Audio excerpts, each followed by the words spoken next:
మన దేశంలో కేంద్రంతో వివిధ రాష్ట్ర ప్రభుత్వాలు అనేక సంక్షేమ పథకాలను అమలు చేస్తున్నాయి. అందులో ఒక పథకం ఇండోనేషియా అధ్యక్షుడి దృష్టిని ఆకర్షించింది. ఏకంగా తమ దేశంలో కూడా ఈ పథకాన్ని అమలు చేసేలా చేసింది. మరి ఆ పథకం ఏంటి, ఈ రోజు ఎందుకు ఏమిటి ఎలాలో తెలుసుకుందాం.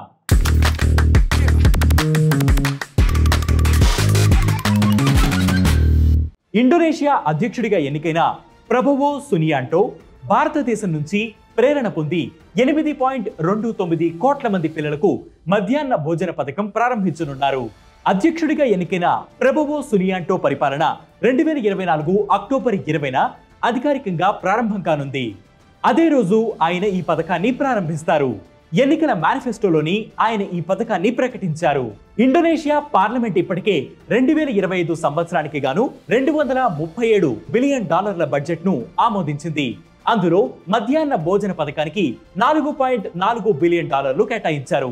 ఈ పథకంతో పోషకాహార లోపాన్ని ఎదుర్కోవడమే లక్ష్యంగా పెట్టుకున్నారు. 2024 ఏప్రిల్లో ఇండోనేషియా అధికార బృందం మధ్యాహ్న భోజన పథకం గురించి అధ్యయనం చేయడానికి భారతదేశాన్ని సంప్రదించింది.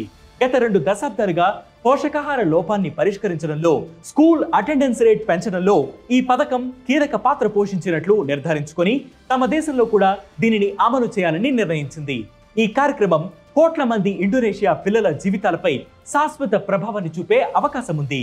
మరి ఇలాంటి పథకాలపై మీ అభిప్రాయాన్ని కింద కామెంట్ సెక్షన్ లో మెన్షన్ చేయండి. ఇలాంటి ఇంట్రెస్టింగ్ ఫ్యాక్ట్స్ కోసం ప్రతిరోజు వేటి న్యూస్ యాప్ ని ఫాలో అవ్వండి. దాంతోపాటు వేటి న్యూస్ తెలుగు యూట్యూబ్ ఛానల్ ని సబ్స్క్రైబ్ చేయండి.